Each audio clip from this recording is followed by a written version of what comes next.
Buenos días muchachos, bienvenidos al curso Matemática Fundamental. Bueno, hoy la clase hoy es la correspondiente al día enero 20. Bueno, vamos a continuar hablando un poquito sobre los logaritmos, pero con esta interpretación geométrica, digamos que no depende de haber hecho o definido primero la potenciación. De hecho, vamos a hacer todo lo contrario. Vamos a definir los logaritmos usando esta idea geométrica de calcular áreas y a partir de ellos vamos a hablar de la potenciación y vamos a ver que no vamos a tener ese problema de hacer las aproximaciones de potencias con exponente irracional a través de exponentes racionales. Bueno, aquí tenía un poquito, digamos, si no sé si ustedes se han fijado en este dibujo que es parte de la carátula del curso, donde estamos justamente representando eso. Si yo quiero tener una potencia, digamos, a la n, y por alguna razón este n no es natural, no es entero, no es racional, sino que por todo lo contrario es un número irracional, entonces, dado que lo único que logramos, digamos, definir como potencias, esos son de exponentes racionales, entonces lo que hacemos es tener una lista o una secuencia de números racionales que cada vez se están acercando más a ese número irracional. Entonces, por ejemplo, aquí si este es el número irracional n, entonces yo empiezo a hacer una lista de números racionales, digamos, un primer número racional, un segundo, un tercero, un cuarto por acá, un quinto por acá, un sexto por acá, un séptimo por acá. Y la idea es que esos números racionales cada vez están más cerca de ese número n y entonces uno espera, así como que cruza los dedos, para que esa lista de potencias pues de alguna forma se vayan acercando, eso es lo que se conoce como límite, se vayan acercando al significado o a lo que podría ser esta potencia con exponente irracional. Cuando estén en el curso de cálculo, pues van a entender un poquito este concepto de límite, pero digamos que esa es la primera limitación cuando uno empieza a hacer potencias de la manera, digamos, como natural, tradicional, tratando de ir extendiendo el concepto a partir de lo que significa una potencia con un número natural, que como les decía, pues eso es algo que se puede resolver fácilmente porque solamente radica en el problema de contar.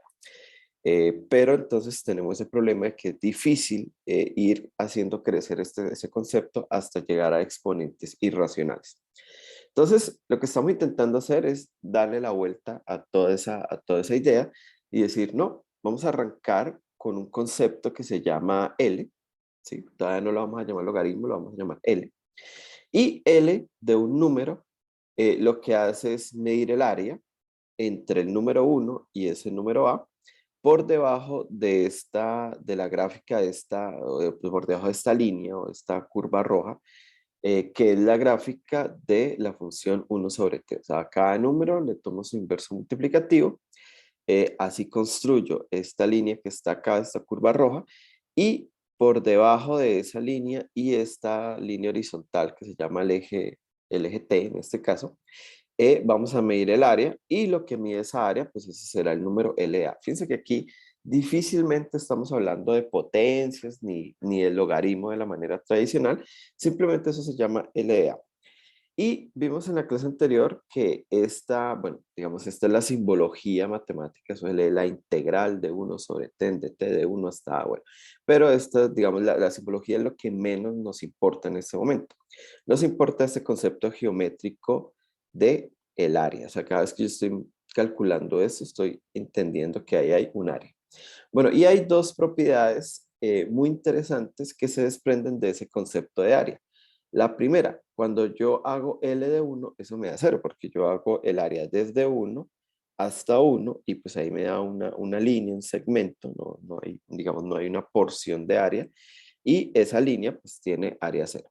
Y la segunda, que fue donde, digamos, estuvimos discutiendo bastante en la sección anterior, eh, que dice que si yo tengo, voy a calcular L del producto de dos números, bueno, eso equivale a calcular el área de uno está A, luego el área de uno está B y luego sumar. O sea, de alguna forma esta función L está convirtiendo este producto en una suma. O sea, calcular el área hasta el producto de dos números equivale a la suma de áreas independientes calculadas hasta cada uno de los factores. Entonces, bueno, ahí es donde vamos. Em, Aquí digamos que vamos a empezar a pensar, bueno, digamos, hasta dónde uno puede hacer ese tipo de cosas. Bueno, yo puedo colocar cualquier número A donde lo quiera poner y ahí voy haciendo áreas. Ah, bueno, recuerden que si el número A está hacia la izquierda, yo mido el área, pero cuando calculo el valor LA, pues tomo el valor negativo, o sea, el inverso aditivo de esa cantidad de área que aparecía ahí. Bien, eso es parte de la definición. Si esta área es orientada.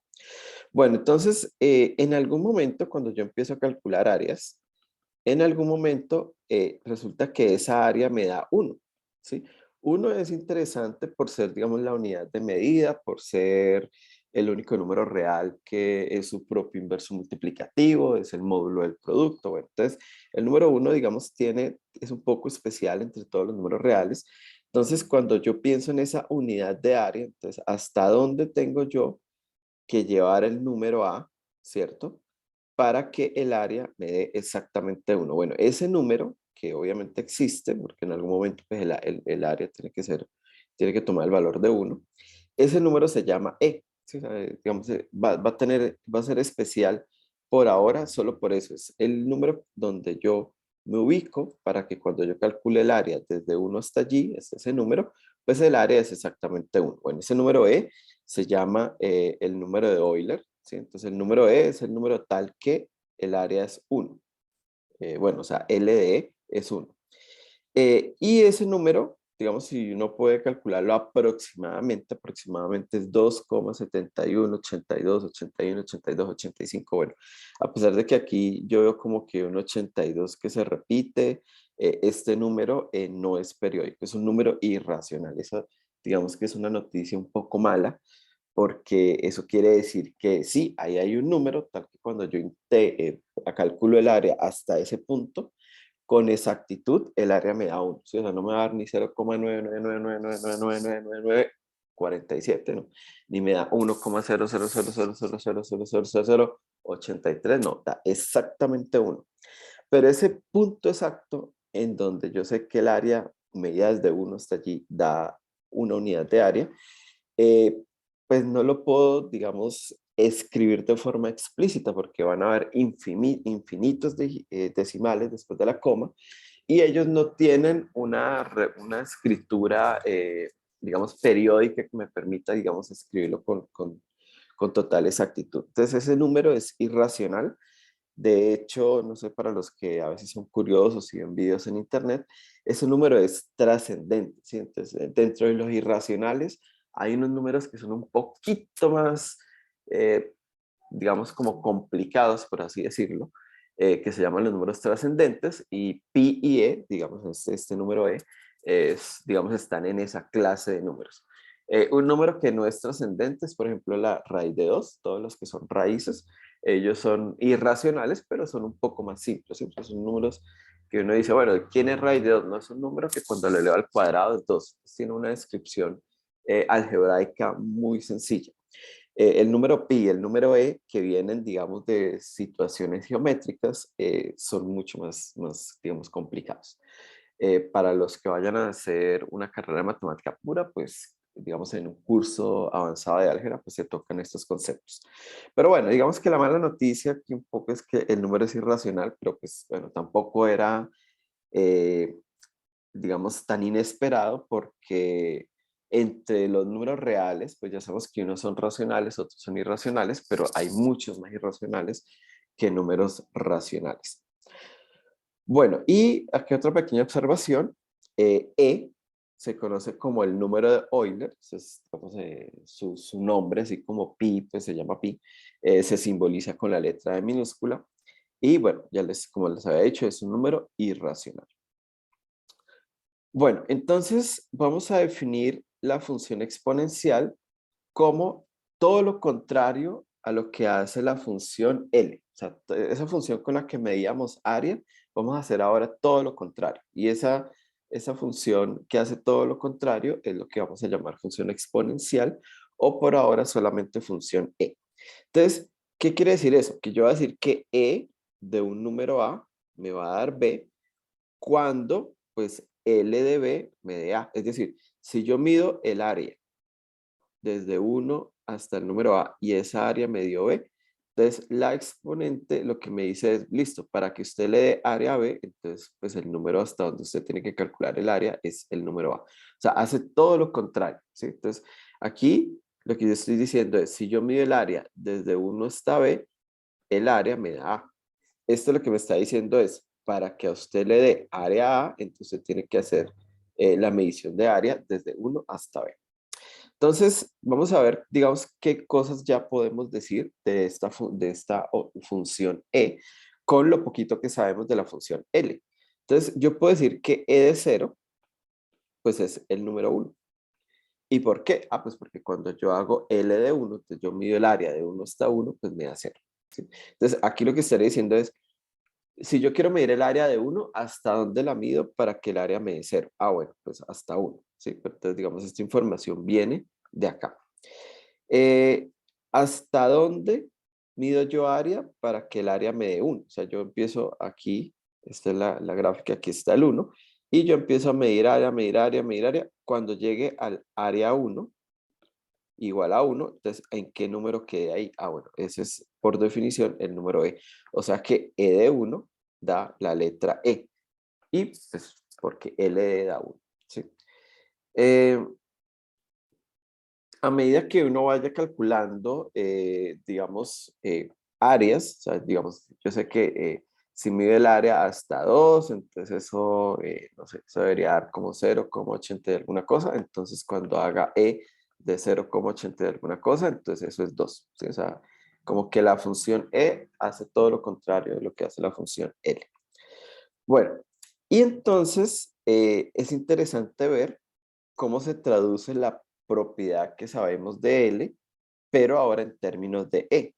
Entonces, es un poquito como lo que hicimos en la clase anterior, que de las potencias, las propiedades para las potencias las traducíamos en propiedades para el logaritmo. Aquí tenemos una propiedad para L que la vamos a intentar traducir para la función E.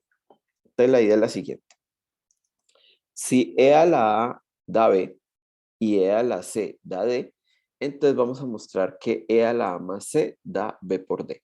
¿Sí? Entonces, claro, si L transforma productos en sumas, entonces E va a transformar sumas en productos. ¿Sí? Vamos a ver por cómo se hace eso.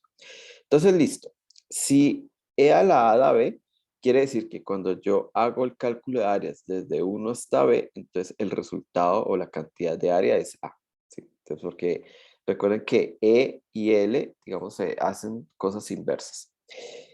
Y si E de C da D, pues quiere decir que cuando calculo el área desde 1 hasta D, ese resultado me va a dar C. ¿Sí? Entonces, esta igualdad y esta igualdad ahora están escritas en términos de lo que hace L, ¿sí? De la medición de áreas. Y sabemos, esto ya lo sabemos, que cuando yo hago L de B por D, eso me da L de B más L de D. Pero justamente, a ver si aquí lo veo, L de B es A, o sea, cuando mido el área de 1 hasta B, ese resultado es A, y L de D, según lo que dice aquí, es C. Entonces, el resultado de medir el área de 1 hasta D es C. Entonces, si L de B por D, ya sabemos que es L de B más L de D, pues bueno, este es A y este es C. Entonces, la conclusión, pues, que obviamente ya la sabíamos, es que L de B por D da A más C. Pero si ustedes recuerdan, podemos escribir ahora esto que hace L en términos de E. Entonces, ¿qué quiere decir eso? Que si yo mido el área de 1 hasta B por D, esa área da por resultado A más C. Eso quiere decir que E de A más C es B por D, porque digamos, para obtener el área A más C, ¿hasta dónde hago el área? Pues hasta B por D. Pero B, entonces ahora volvemos acá, B, acá. B era E de A y D era E de C. Entonces, la gran conclusión, que lo tengo acá en otras palabras, si yo quiero calcular la función exponencial de A más C, eso es la función exponencial de A más la función, perdón, por la función exponencial en C. Entonces, ¿qué pasó? el logaritmo, voy a escribir aquí abajo la propiedad del logaritmo. Yo sé que L de B por D es L de B más L de C. L de D, perdón. Entonces, ¿qué hace la función L? Transforma un producto en una suma. Como hace todo lo contrario a lo que hace L, entonces pues ahora la suma se convierte en una multiplicación. Entonces es bien, bien interesante. Ahora, pero esta que está aquí sí me hace a mí recordar un poquito las propiedades de esa potenciación que nosotros en algún momento estábamos intentando definir. Porque esto es como si yo dijera, bueno, E elevado a la más C, pues a mí me gustaría que eso fuera E elevado a la A por E elevado a la C, ¿sí? Porque esa es como la propiedad que observábamos en la potenciación, al menos cuando los exponentes eran racionales, ¿sí? Fíjense que aquí ya yo no estoy limitado a que A y C sean racionales o irracionales, no, simplemente dos números. Para obtener el área A más C, ¿hasta dónde integro? Pues hasta lo que debía haber, perdón, hasta dónde calculo el área, hasta donde tuve que haber calculado para el área para A, multiplicado por hasta donde tuve que haber calculado el área para C. Entonces fíjense que ahora tengo, bueno, aquí dice A y B, pero aquí es C. Entonces ahora yo tengo, digamos, esta propiedad sin necesidad, sin el requerimiento de que los números que están arriba en los exponentes sean números irracionales. Bueno, pero ya vamos para allá. Entonces, ¿qué vamos a hacer? Entonces, vamos a concluir aquí un par de cosas. Yo sé que E de 0 es el número 1. Es porque para obtener área 0, ¿cómo calculo el área? Calculo el área desde 1 hasta 1. Entonces, listo, aquí. Entonces, E de 0 es 1. Y vamos a escribir eso como E elevado a la 0. De hecho, nosotros ya sabíamos que cuando tengo un número positivo y lo elevo a la 0, entonces, bueno, eso, el mejor sentido que le podemos dar a eso es que sea el número 1. Bueno, y E a la 1, pues hasta donde calculo el área para que me dé una unidad de área, pues hasta el número E. ¿Sí? Digamos, esa es la esencia del número E. Entonces, bueno, este E yo lo puedo escribir como E a la potencia 1. Y ahora empieza aquí algo más interesante. ¿Qué pasa si quiero calcular E de 2? Entonces, 2 es lo mismo que 1 más 1. Y 1 más 1, pues entonces E traduce sumas en productos, es lo mismo que E de 1 multiplicado por E de 1. Pero E de 1 es E. O sea, hasta donde calculo áreas para que me dé una unidad de área, hasta el número de Euler. Y este E de 1 también da E. O sea que E de 2 es E por E. Y E por E es lo que conocemos como E elevado al cuadrado. Entonces fíjense que, digamos, la potenciación con base E aparece ahí de manera natural. Digamos, la esencia de que E transforme sumas en productos hace que empiecen a aparecer potencias, por lo menos enteras o, bueno, naturales, del número de Euler. Bueno, E de 3, bueno, E de 3 es E de 2 más 1. Simplemente 3 lo descompongo como 2 más 1. E traduce sumas en productos, o sea que esto es E de 2 multiplicado por E de 1. Ya sabemos que esto da E cuadrado y E de 1 es el número de Euler, o sea que me queda E al cubo. Entonces, si sigo con ese proceso, la conclusión es que E de n es E a la potencia n. Sí, claro, para n naturales, ¿no? Porque estoy contando. Pero digamos que va a funcionar, si funciona para los naturales, va a funcionar igual para los racionales, para los enteros, los racionales, y también va a funcionar para los irracionales. Entonces, vamos a actualizar nuestra escritura, ¿sí? Entonces, en vez de escribir E de X, vamos a escribir E con una X arriba, ¿sí? Entonces, ya sabemos que, ¿qué significa esto? Esto ya no es contar y multiplicar E X veces, sino que la pregunta es, cuando yo voy a hacer el cálculo del área, hasta dónde calculo el área para que el resultado del área sea X. Entonces, bueno, hasta este número, ¿sí? Ese va a ser E a la X. Y en vez de escribir L de X, así ya lo van a encontrar ustedes en los textos, vamos a escribir una L minúscula y una L y una N. Esto se lee como logaritmo natural o logaritmo neperiano. Ahora, fíjense que cuando yo estoy hablando de las áreas, eso vale siempre y cuando X sea un número real positivo, ¿sí? O sea, yo mido, cuando yo voy a medir el área, entonces yo digo, listo, yo arranco en 1, aquí tengo mi curva, 1 sobre t, entonces yo puedo medir áreas hacia la derecha o hacia la izquierda, pero no puedo medir el área hasta 0, ¿sí? Porque esta curva nunca toca el eje X. Entonces, bueno, eso es un problema en cálculo muy interesante porque entonces yo intentaría medir un área que está siendo no acotada, si se está yendo infinitamente de manera vertical. Y en este caso en particular, eso área de infinito. Entonces, para no lidiar con esos problemas del infinito, entonces vamos a tomar el x hasta antes del 0. Es decir, aquí en 0 tengo que tomar el intervalo abierto. Entonces, cuando hablo de logaritmos, yo puedo calcular el logaritmo de cualquier número, pero siempre y cuando ese número sea real positivo. Mientras que cuando yo voy a hacer e a la x, entonces simplemente lo puedo hacer con cualquier número real. Claro, porque recuerden que cuando yo mido las áreas del 1 hacia su izquierda, esos valores, listo, el área es positiva, pero el L es menos el área. Entonces aquí también puedo tomar valores tanto positivos como negativos. Entonces la idea es, ¿hasta dónde tengo que ir yo para que el área me dé X? Y el X puede ser, por ejemplo, -2. Entonces, ¿hasta dónde tengo que calcular yo área hacia la izquierda de 1 para que el área me dé exactamente 2? Entonces, pues ese número es lo que llamaríamos e a la -2, ¿sí? Entonces, esto es interesante y luego cuando estamos hablando de funciones le vamos a dar un poco más de sentido a esto. Cuando hablo de los logaritmos, hay una restricción y es que el número que está aquí tiene que ser un número positivo. Pero cuando voy a hacer exponenciación, entonces este número aquí puede ser un número real cualquiera. Ahí sí no tengo ningún problema. Entonces, cuando yo digo actualicemos escritura, es que este símbolo, el e con una x más chiquita arriba, estamos pensando en la función e, que es la que hace todo lo contrario a la función L mayúscula.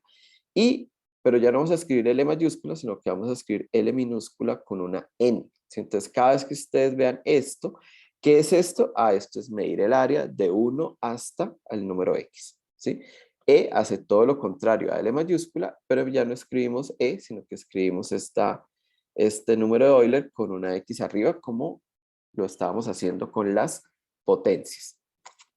Entonces, ahora sí podemos definir la potenciación. Y yo digo aquí en serio, porque ya no estamos dependiendo de que si el exponente es natural, que si es entero, que si es racional, que es irracional, no. Simplemente, ¿cómo se va a definir un número a elevado a la potencia n? Siendo a un número real positivo cualquiera, creo que aquí vamos a escribirlo acá.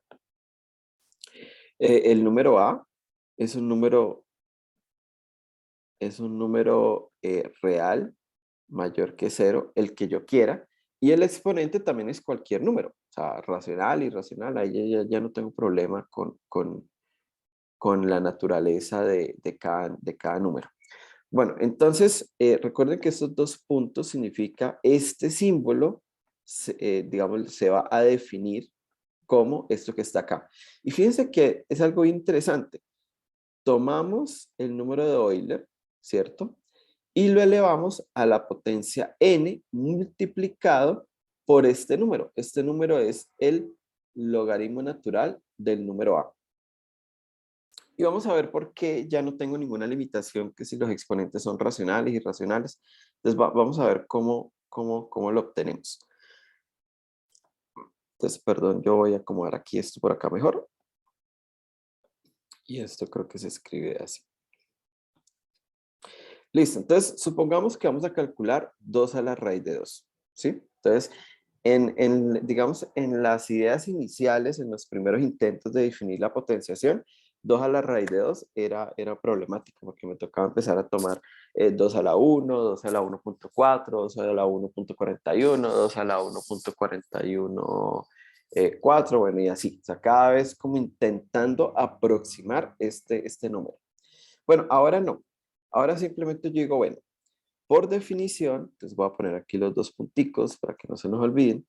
por definición, 2 a la raíz de 2 es el número de Euler elevado a la potencia raíz de 2 por el logaritmo natural de 2. Bueno, aquí hay muchos 2, entonces para que no se confundan, este 2 de la base, pero yo aquí lo tengo en color, no, voy a ponerle, sí, vamos a ponerle color rojito. Entonces, este elemento de la base es el que viene acá. Voy a poner aquí color rojo. Y esta potencia, que es la potencia irracional, es la que va aquí. Es aquí, color irracional. Listo. Entonces, ahora la pregunta es, bueno, ¿y cómo calculo eso? Bueno, esto, según lo que dijimos, era la función E mayúscula, ¿sí? Aquí simplemente es como para acordarnos, del número raíz de 2, logaritmo natural de 2. ¿Listo? Entonces, ¿qué vamos a hacer? Pues lo primero que vamos a hacer es calcular este número, logaritmo natural de 2. Entonces, quiere decir, yo voy del 1 al 2, mido el área, pues, digamos, ¿cuánto le doy a esa área? No sé, que me dio 0,80 alguna cosa. Entonces, el área, entonces, esa cantidad de área, ahí ya calculamos logaritmo natural de 2. Ahora, ¿qué hacemos? Entonces, calculamos el número raíz de 2 multiplicado por el logaritmo natural de 2. Simplemente, este es un número real, este es otro número real, y ahí tengo el número raíz de 2 logaritmo natural de 2. Y entonces, ahora, ¿qué tengo que hacer? Yo tengo que mirar es hasta dónde tengo yo que calcular áreas. O sea, digamos, voy a rayar aquí algo que no tengo. Entonces, la idea es por acá. Entonces, aquí tenemos, vamos a dibujar acá los ejes. Vamos a dibujar nuestra curvita por acá. Recuerden que esta es 1 sobre t. Vamos a ubicar el número 1. Por aquí está el número 1. Y entonces, por aquí en alguna parte, pues yo voy aquí a calcular el área, voy calculando áreas, hasta que el área me da raíz de 2 por el logaritmo natural de 2. Sí, ya pudimos calcular el logaritmo natural de 2, ya calculamos raíz de 2. Ahora yo voy calculando áreas, hasta que el área sea exactamente. Bueno, el número que está acá, que de aquí va a resultar algún número. Entonces, el número que me resulta aquí abajito, ese número es E de raíz de 2 logaritmo natural de 2. Es decir, este es el tal 2 a la raíz de 2. O sea, el número que está aquí, ahí ya hemos logrado ubicar 2 a la raíz de 2. Bueno, en matemáticas hacemos algo que, bueno, lo vamos a atacar mejor cuando hablemos de de funciones, pero la idea es la siguiente. Si yo voy viendo cómo se comporta ese cálculo de áreas, yo puedo volver a graficar una curva. ¿Sí? Esta sería la curva o la gráfica de la función logaritmo. Luego tomamos una línea muy especial. Vamos a hacerla aquí con color, no sé, color rojo. Que es esta línea que está aquí, que es la que llamamos como función identidad o recta y igual a x. Y lo que hacemos es pensar en esto como si esto fuera un espejo. Entonces, cuando pensamos en ella como un espejo, entonces esta curva, que es la gráfica del logaritmo natural de x, se transforma en esta curva. Entonces, esta que está aquí es el logaritmo natural y esta es la función e, la función exponencial. ¿Y ahora qué hacemos? Entonces, nosotros ubicamos el número raíz de 2 por el logaritmo natural de 2, que está aquí, y miramos verticalmente dónde corta con esta línea, con esta función exponencial. Y el número que queda acá, ahí está. Bueno, ahí el número que está ahí es E,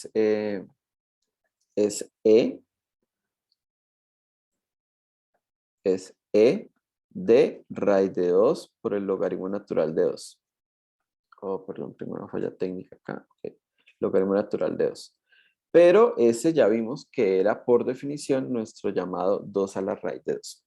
Entonces, claro, uno puede decir, Bueno, entonces la potenciación es un poco más complicada porque para hacer la potenciación tengo que primero ir y calcular logaritmos y luego hacer un proceso inverso a los logaritmos. Y bueno, sí, en esencia eso es lo que hay que hacer.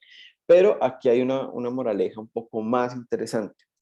Y es que el cálculo de áreas, digamos, es un problema geométrico que, digamos, no es que sea menos difícil que el de los límites, es básicamente equivalentemente con el mismo grado de dificultad, pero cuando nosotros queremos, por ejemplo, enseñarle a un computador a hacer una programación para calcular funciones exponenciales, es mucho más fácil hacerlo con los logaritmos. Entonces, eh, dentro de los lenguajes de programación, cuando uno quiere calcular este tipo de cosas, entonces digamos que la manera formal de hacerlo es a través de esta igualdad que está acá. O sea, esta es, digamos, la forma, bueno, una forma más analítica, por así decirlo, de calcular las potencias. Entonces, fíjense que nuestro problema inicial, ¿cómo calculábamos 3 a la pi? Bueno, simplemente es la función exponencial de pi por el logaritmo natural de 3. Entonces ya sabemos que el logaritmo natural de 3 es medir el área de 1 hasta 3,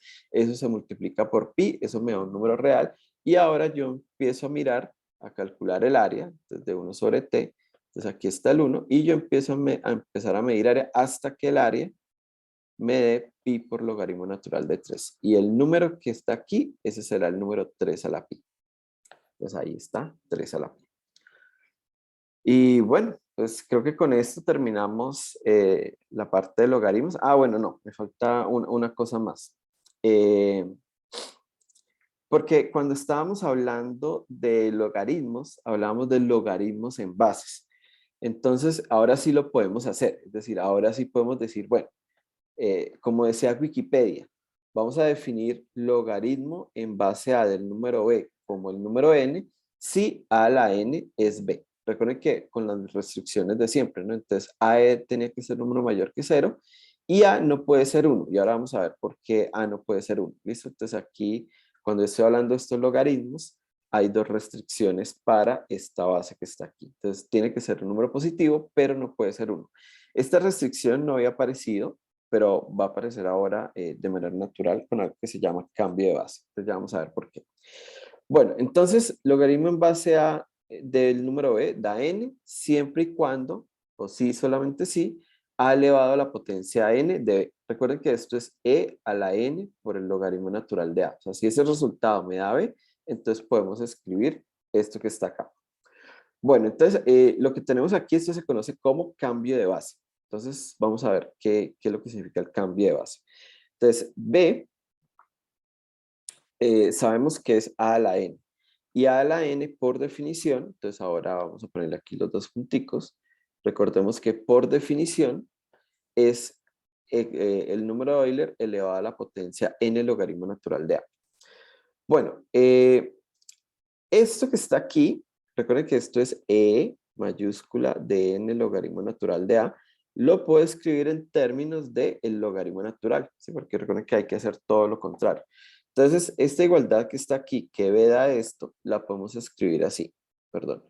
La podemos escribir como que el logaritmo natural de b es exactamente n por el logaritmo natural de a, ¿sí? Yo no sé si de pronto, voy a escribirlo aquí con las otras letras. O sea, lo que estoy diciendo es que e de n logaritmo natural de a es b. Entonces, esta igualdad escrita pero con la letra L diría que L de b es, entonces esto que está aquí, pues pasa acá. Entonces, sería n logaritmo natural de a. Pero recuerden que b, la actualización de la notación era el logaritmo natural de b. Entonces, lo que llega es a logaritmo natural de b es n por el logaritmo natural de a, que es esta igualdad que tengo acá. Ahora, si yo despejo esta potencia n, entonces lo que tengo es que n, ese exponente, es el logaritmo natural de b sobre el logaritmo natural de a. Y entonces, pues claro, recuerden que esta igualdad, logaritmo de b en base a, era n, pero ahora n es este cociente. Entonces, lo que quiere decir es, cualquier logaritmo en cualquier base, si usted quiere hacer logaritmo en base pi, bueno, eso lo puedo escribir en términos del logaritmo natural, ¿sí? Entonces, el logaritmo natural, digamos, es suficiente para definir cualquier otro logaritmo. Claro, y aquí es donde tiene sentido que A no sea 1, porque recuerden que el logaritmo natural del número 1 es 0, porque es medir el área de 1 hasta 1, y eso da 0. Y si A fuese 1, entonces aquí abajo tendría un 0, estaría dividiendo por 0. Y esa es una indeterminación matemática. Entonces, A no puede ser 1. También aquí voy a hacer otra observación que creo que no la hice. Si yo escribo logaritmo en base E del número B, entonces el cambio de base me dice, listo, ese es el logaritmo natural de B sobre logaritmo natural del número de Euler. Pero el logaritmo natural del número de Euler es hasta dónde yo tengo que calcular áreas para que el resultado sea 1. O sea que esto es exactamente 1. O sea que esto es logaritmo natural de B. Entonces, ¿cuál es la conclusión? La conclusión es el logaritmo en base E de un número B es el mismo logaritmo natural del número B. Entonces, cuando la base es el número de Euler, ese es el logaritmo natural. Cuando es cualquier otra base, el logaritmo en base A del número B, eso es un cociente del logaritmo natural, es el logaritmo natural de B sobre el logaritmo natural de A. Recuerden que aquí A mayor que 0, A distinto de 1. Entonces, la esencia es cualquier logaritmo en la base que ustedes quieran, pues siempre y cuando sea positivo y no sea 1, es en esencia el logaritmo que mide áreas. Sí, claro, este logaritmo no tiene que ver nada con áreas, pero este que sí, esta es la L mayúscula, la definimos calculando áreas. Entonces, ¿esto qué es? Esto es medir el área de 1 hasta B, ¿sí? Por debajo de la gráfica 1 sobre T y por encima del eje T, desde 1 hasta B. Esta cantidad de área es este número, que sería este mismo número. Y cuando quiero hacer un logaritmo en otra base, pues es la división de dos áreas, ¿sí? Pero pues al fin y al cabo es la división de dos números.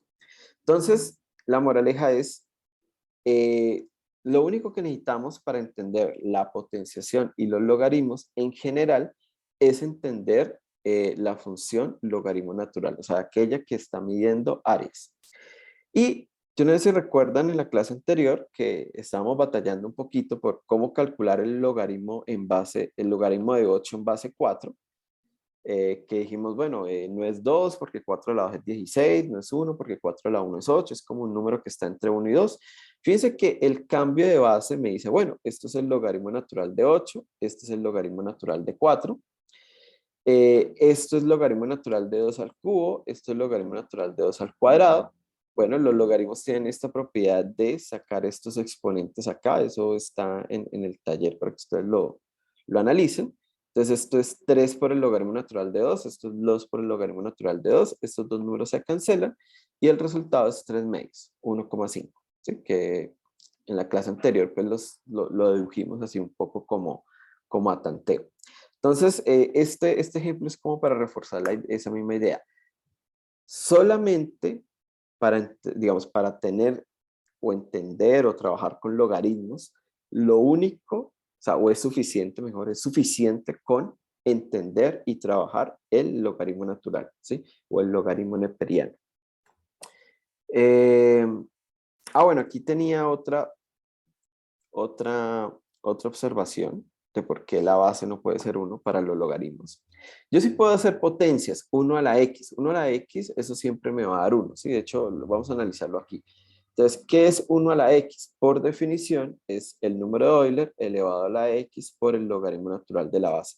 Recuerden que esta base que está acá, vamos a cambiarle el color, es la que queda aquí. Vamos aquí a color rojo. Listo. Entonces, pero este número da 0, porque es medir el área de 1 hasta 1. Entonces eso da 0. Entonces esto me da exponencial de x por 0. Pero x por 0 es 0. Y a la 0, pues bueno, es 1. Entonces fíjense que 1 con cualquier potencia, racional, irracional, positiva, negativa, cualquier potencia, la que sea, el resultado siempre va a ser 1. Eso quiere decir que cuando yo pienso en esta función exponencial con base 1, o la potencia de 1, eh, eso es una línea horizontal, ¿sí? Porque siempre da 1. Y cuando trazo esta recta, que la recta y igual a x, entonces ella digamos, se convierte en esta línea vertical. Entonces, si esta es la función 1 a la x, esta debería ser la función logaritmo en base 1. Pero al ser vertical, digamos, pierde su calidad de ser función. ¿Sí? Eso, bueno, cuando estamos hablando de funciones, retomamos un poco esta idea. Pero esto que está acá, digamos aquí, la dificultad aquí, es que esto no es una función. Matemáticamente hablando, digamos, no tiene esa calidad de función y por eso es que la base, digamos, no puede ser 1. ¿Sí? Entonces aquí la idea es que cuando hablamos del logaritmo en base A, entonces este número A, bueno, ya sabemos que tiene que ser mayor que 0, pero no puede ser 1. ¿Sí? Entonces, otra razón de por qué no puede ser 1. Igual como lo veíamos acá, ¿no? Entonces, acá. Entonces, no puede ser 1, pues porque no podemos dividir por 0. Bueno, entonces eso era lo que tenía que contarles respecto a los logaritmos antes de pasar, digamos, a lo siguiente que vamos a hablar hoy. Entonces vamos a escuchar preguntas, inquietudes, comentarios. Creo que ya Giancarlo tiene la mano arriba, entonces adelante Giancarlo, si quieres que me devuelva lo podemos hacer, no hay problema. Profe, especialmente a la diapositiva anterior. Eh, Cuando usted pone la gráfica del logaritmo, ya abajo a la derecha, eso, ahí. En el eje de las abscisas, incluyo yo que por cada, o sea, cada valor de abscisa es un área, ¿no? Que yo deseo. Ajá, Entonces, la gráfica exponencial me dice dónde está esa área. Pero bien, ¿qué me dice sobre ese valor de abscisa la gráfica logarítmica? O sea, la gráfica de asunto. esta. Sí, señor. Sí, no, la idea aquí es cuando yo me paro, bueno, vamos a verles cuál es la idea de hacer, digamos, cómo se construyen estas gráficas, ¿sí? ¿Qué es y como tú dices, qué es lo que están diciendo? Entonces, vamos a ver esto acá, listo.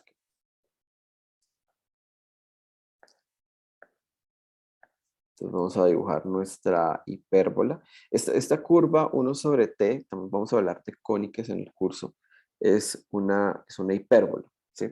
Entonces, listo, ahí tengo la hipérbola. Recuerden siempre, vamos a ubicar el número 1.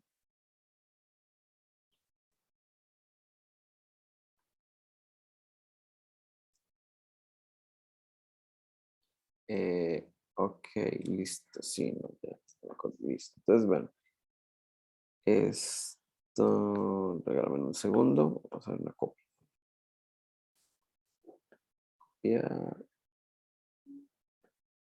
Listo, este gráfico lo voy a usar para calcular las áreas. Y aquí voy a calcular la gráfica. Entonces aquí me voy a deshacer un momentico de este. Y me voy a hacer un momentico de este. Listo.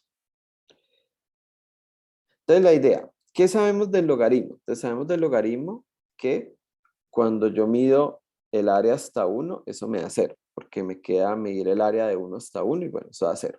Entonces aquí en 1, vamos a usar verde.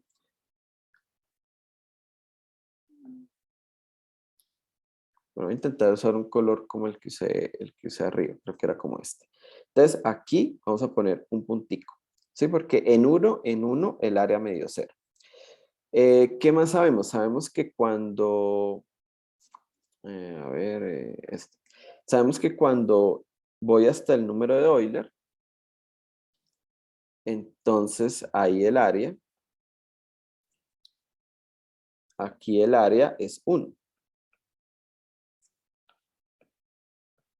Entonces, ¿qué quiere decir eso? Que cuando yo voy aquí hasta el número de Euler, entonces yo me voy a mover verticalmente una unidad. Entonces aquí me aparece otro punto. ¿Qué sabemos más? Sabemos que, por ejemplo, si voy hacia atrás, entonces, por ejemplo, no sé, voy a pararme como por aquí. Bueno, es que no sé exactamente dónde será, pero creo que es como por acá. Voy a ir hasta bueno, este sería el número 1 sobre E. Y cuando yo mido el área ahí, entonces aquí esta área también es 1.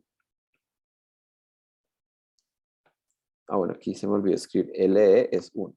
Pero cuando yo hago L de 1 sobre E, entonces 1 sobre E es un número más pequeño que 1, es como 0,50 de alguna cosa. Entonces, claro, ahí el área también da 1.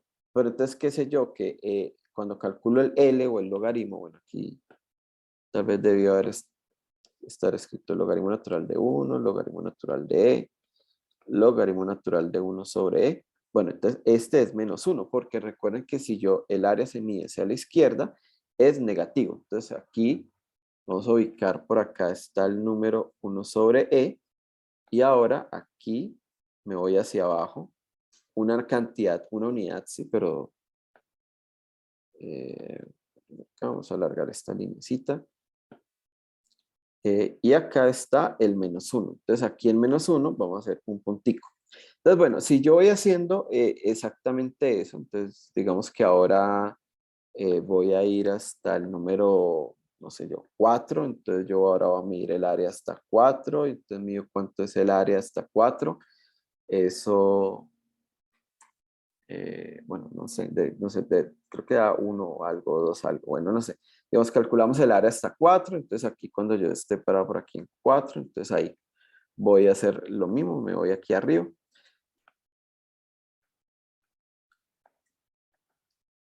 Listo. Y entonces aquí se me va formando como una curva, ¿sí? Que sería algo como esto, ¿sí? Entonces, esto que está aquí, esa es la gráfica de el logaritmo natural de x. Entonces, ¿qué me está diciendo esta línea? Entonces, acá sobre la línea horizontal, digamos el 4, lo que me está diciendo es, listo, yo voy a medir el área de 1 hasta 4. ¿Cuál es el resultado de esa área? Es esta cantidad que está aquí. Digamos, este es el área de 1 hasta 4. Cuando estoy en el número E, entonces esta distancia, en número, ¿no? En cantidad, es el área medida de 1 hasta el número E. Aquí como estoy en 0, entonces corta con el eje, entonces aquí esto sería el área de 1 hasta 1, que bueno, ese sí ya sabemos que me da 0. Cuando estoy a la izquierda de 1, entonces, claro, fíjense que esto está por debajo de este eje, entonces se vuelve negativo. Entonces, ahí, pero lo mismo, si voy hasta el número 1 sobre E, entonces esto de aquí será el área medida de 1 hasta 1 sobre E, pero negativo, ¿no? Tomando negativo. Si me paro por aquí en, no sé, en un quinto, entonces yo mido, digamos que corta por acá, entonces esa cantidad es el área de 1 hasta un quinto, bueno, negativo también, ¿no? Igual. Y así sucesivamente. Entonces, cuando yo tengo esta línea, la parte horizontal me dice hasta dónde estoy calculando el área y esta cantidad me dice exactamente cuál es el valor del área. Ahora, digamos que la magia ahí, cuando uno hace el otro proceso, es que, bueno, yo trazo esta recta. Esta recta. Esta recta es muy fácil de dibujar. Bueno, esto es y igual a x, pero esta es simplemente una recta que pasa aquí por el origen y aquí está formando un ángulo de 45 grados. Es como si yo partiera esto por toda la mitad. Y entonces esta línea, ahora yo tengo que pensar en ella como si fuera un espejo. Y cuando calculo eso como un espejo, entonces aquí me va a aparecer otra parábola, que es esta que está acá. Con esta. Bueno, me queda más o menos, creo que debería quedar algo más o menos así. Y ahora ella hace todo lo contrario. Ahora lo que yo digo es, listo. Si yo quiero, si yo me paro acá en un punto por aquí, bueno, aquí,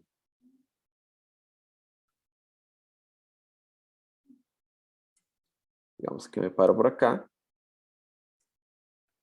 Entonces lo que yo digo es lo contrario. Ahora, en el eje horizontal quedan las áreas. Entonces digamos que yo tengo aquí el número 1,25.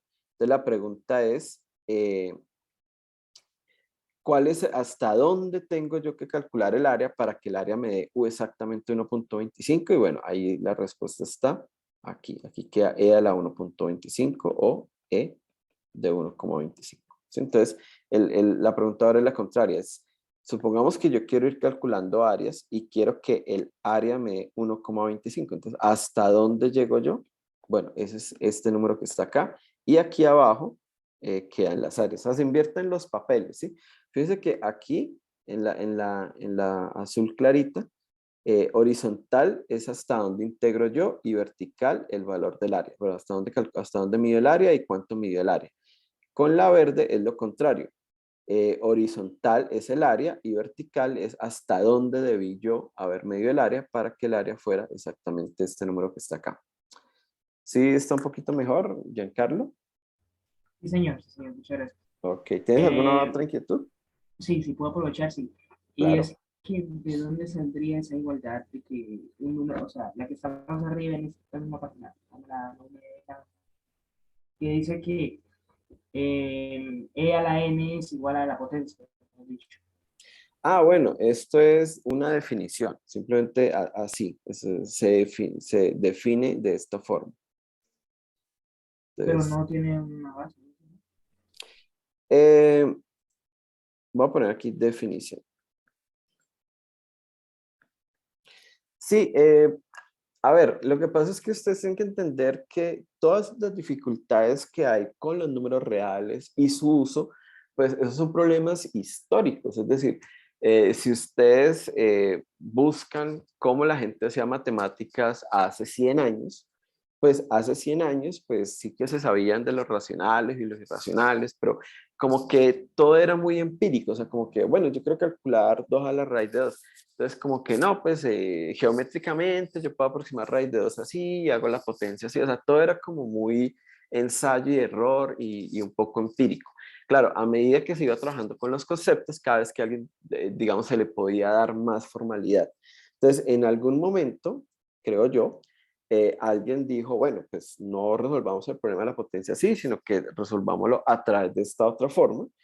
Y entonces, pues se empiezan a buscar las equivalencias, ¿sí? Entonces, que fue como lo que hicimos ahora, o sea, nosotros dijimos, listo, intentemos hacer qué es A a la N. Entonces, bueno, no, pues A a la N es A por A por A por A N veces, pero ahora cuando hicimos la inversión de los conceptos, entonces apareció el logaritmo y apareció E, pero fíjense que de manera muy, muy sencilla, nos aparece, por ejemplo, que E de 2 era E por E, o sea, E al cuadrado, que era la potenciación, digamos, como uno empieza a intentar entenderla e intentarla definir. Entonces, ahí es donde uno dice, bueno, si la primera aproximación no logró, digamos, llegar a un buen fin con la cuestión de los irracionales, entonces volteamos las ideas, arrancamos definiendo los logaritmos, a partir de ahí definimos las potencias y uno puede verificar que todas esas propiedades y esa forma de hacer potencias, por lo menos con naturales y racionales,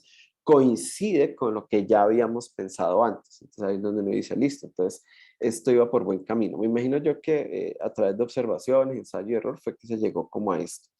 Pero desde el punto de vista, digamos, de construcción de los conceptos, esto igual es una idea, ¿no? Porque, digamos, si ustedes tuvieran conocimientos de límites, bien pudo haber dicho, bueno, entonces, esto por definición es el límite, cuando, bla, bla, bla. Pero también cada vez que uno dice que va a definir un concepto de cierta forma, pues hay que empezar a observar que esa definición es coherente, que efectivamente se tienen las propiedades, que no depende, si hay varias formas de hacer lo mismo, que no depende de la forma como yo escoja la construcción, porque cuando yo hago 2 a la raíz de 2 haciendo aproximaciones con raíz de 2 con racionales, hay un problema y es que hay muchas formas de hacer listas de racionales cada vez más cercanas a raíz de 2. ¿Cómo sé que siempre, sin importar la forma en como yo me acerque a raíz de 2, esas potencias efectivamente me van a dar 2 a la raíz de 2? Entonces, ese tipo de ambigüedades es las que empiezan a generar dificultades, pero todo eso se puede resolver, ¿sí? Entonces, si estuviéramos en un curso de cálculo, yo diría, bueno, la potenciación se define así, con los límites, y vamos a demostrar que no importa, digamos, cómo me acerque yo al exponente, siempre voy a llegar al mismo resultado con las potencias, y bueno, digamos, como que logramos consolidar el concepto. Pero acá, justamente, digamos, la apuesta aquí es que como no tenemos, digamos, tantas herramientas avanzadas de cálculo, pues no nos podemos quedar simplemente, digamos, bajo la fe de que eso va a funcionar, sino que pudimos darle una vuelta usando los logaritmos, y ahí es que llegamos, digamos, como a esta definición, ¿sí? Pero ¿de dónde sale eso? Pues yo creo que es de muchos trabajos históricos y observaciones, y ver que eso podía funcionar de esta forma. Algo más que puedo decir es que, digamos, lo que les decía, digamos, en términos computacionales y en muchos otros ambientes, es mucho más fácil hacer este tipo de cosas que hacer este tipo de cosas. Entonces, por eso conocer este enfoque de las potencias definidas a través de los logaritmos es una muy buena idea. Y algo que a mí me gusta mucho es que, claro, para que todo funcione muy bien, lo que tiene que estar muy bien hecho es esta parte de, digamos, de los logaritmos naturales. Pero ese problema, digamos que se lo dejamos un poco a la geometría, porque eso al final es medir un área, ¿sí? Entonces, medir áreas es un problema mucho, mucho, mucho más antiguo que resolver potencias, ¿sí? Porque, digamos, desde las primeras civilizaciones, sobre todo los egipcios, siempre tenían esa, digamos, esa situación de medir áreas, de medir terrenos. Entonces, digamos, la geometría es mucho más antigua que el cálculo como tal, que el análisis. Entonces, me parece muy bonito ver cómo podemos fundamentar eh, esta parte, digamos, de manejo de números reales a través de un concepto geométrico. Que repito, cuando estén en el curso de cálculo, van a enfrentar el problema de áreas y al final eso también se termina resolviendo con límites, pero digamos que una primera aproximación como para entender cómo está funcionando la matemática, me parece muy interesante ver que todo funciona muy bien desde la geometría. Eh, bueno, no sé si alguien más tenga algún comentario, inquietud o pregunta antes de continuar.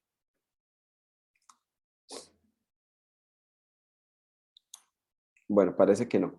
Bueno, lo interesante también es que, aquí voy a poner estos dos punticos también, definiendo las potencias de esta forma, o sea, haciendo, digamos, esta construcción eh, equivalente a la inicial, y a partir de ahí definiendo los logaritmos que a uno le enseñan en el colegio, efectivamente uno tiene todas las propiedades que uno espera para los logaritmos. No sé si recuerdan cuando empezamos a hablar de los logaritmos, eh, deci- decíamos, bueno, si la potenciación estuviera bien, entonces, pues listo, los logaritmos están correctos.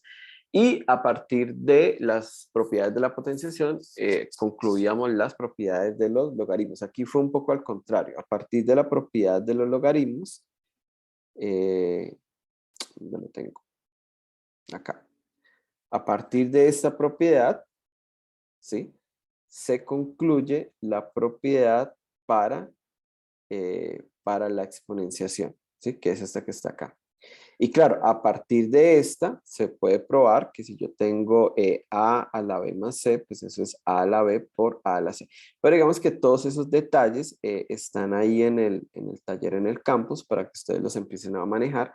Y la próxima semana, el taller de la próxima semana, pues nos vamos a enfocar bastante con estas funciones logaritmo y exponencial y cómo efectivamente, de verdad, yo tengo todas las propiedades que me enseñaban en el colegio, todas, todas, todas son válidas, pero ahora están mucho mejor fundamentadas. ¿Sí? Recuerden que este es un curso sobre los fundamentos de la matemática y por eso es que vale la pena entender bien de dónde, digamos, de dónde nacen y bajo qué supuestos, digamos, funcionan todas estas cosas que aprendimos en el colegio.